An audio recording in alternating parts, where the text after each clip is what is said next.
Amin Rais akhirnya ngaku dibuang PAN, jadi gelandangan politik. Ditulis oleh Manuel Mawengkang dari siwa.com. Saya mulai memahami apa yang menjadi kalimat-kalimat yang diucapkan oleh almarhum Gus Dur saat meramal bahwa Amin Rais akan menjadi gelandangan politik dalam seumur hidupnya. Kalimat itu terbukti dari dulu sekarang sampai mungkin nanti ke depannya. Pada tahun 98, ia menjadi orang yang dianggap sebagai pahlawan reformasi dengan menunggangi para mahasiswa yang bergerak ke kantor MPR DPR untuk menjatuhkan Soeharto. Dalam waktu dekat, pemilihan presiden di gedung MPR pada saat itu memunculkan nama Amin Rais sebagai salah satu penantang. Namanya redup dan ia tidak terpilih. Nah, mulai saat itulah orang ini menggerakkan banyak sekali provokasi-provokasi kepada rakyat Indonesia. Salah satu provokasi perdananya adalah menggulingkan Gus Dur dari kursi kepresidenan. Dengan tujuan apa? Jujur saja saya sampai sekarang tidak tahu apa yang menjadi motivasi Amin Rais dalam menggulingkan Gus Dur.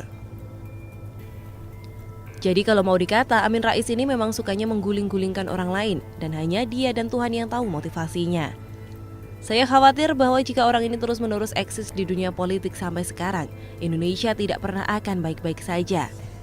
Dan di dalam cerita orang belakang Gus Dur, saat mereka mencoba memberikan penawaran melawan akan massa yang dikumpulkan Amin Rais, Gus Dur malah justru menentang dan melawan pemikiran yang bersifat kudeta melawan kudeta.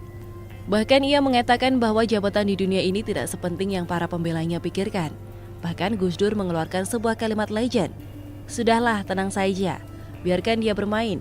Orang seperti dia akan menjadi gelandangan politik di seumur hidupnya. Dan kalimat ini terbukti sampai sekarang.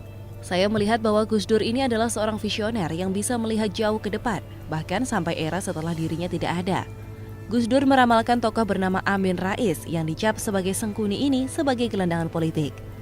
Padahal kalau mau dilihat, secara fisik Gus Dur sangat terbatas, apalagi dalam mata fisiknya. Tapi bicara tentang mata yang memandang ke depan secara non-fisik, Gus Dur paling jago.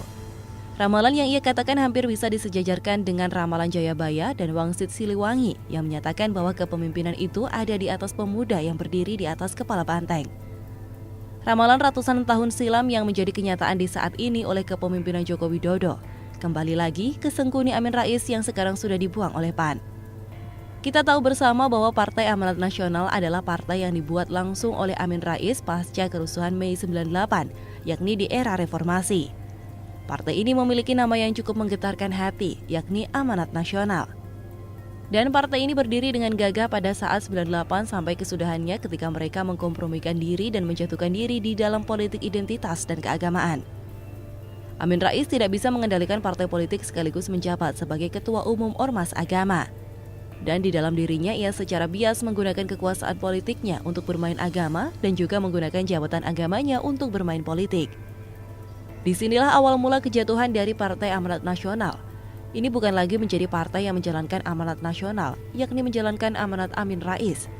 Jadi singkatan dari PAN bukan lagi Partai Amanat Nasional, namun partai asal ngomong.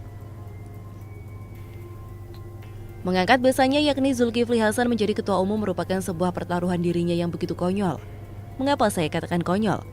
Karena dengan diposisikannya Amin Rais menjadi anggota Dewan Kehormatan partai tersebut justru membuat posisinya semakin tidak jelas. Dari gerakan-gerakan politik dan statement-statement politiknya yang kurang ajar dan cenderung memprovokasi masyarakat. Ya tidak heran jika partai itu pun terjadi drama reality show lempar-lemparan kursi di dalam acara besar mereka.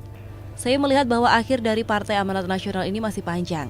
Akan tetapi akhir dari karir politik Amin Rais sudah di depan mata. Dia sudah tidak ada lagi kekuatan dan kemampuan untuk mempengaruhi banyak orang. Itu pilihannya.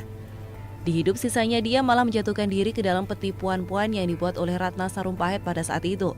Maka jangan heran jika kita melihat bahwa Amin Rais ini merupakan orang yang sudah jatuh tertimpa tangga jadi gelandangan politik pula. Selama Amin Rais masih hidup sebenarnya dia masih punya kesempatan untuk menjadi orang yang dikenang baik. Jadi kita tunggu saja waktunya. Apakah Anda yakin Amin Rais bisa berubah?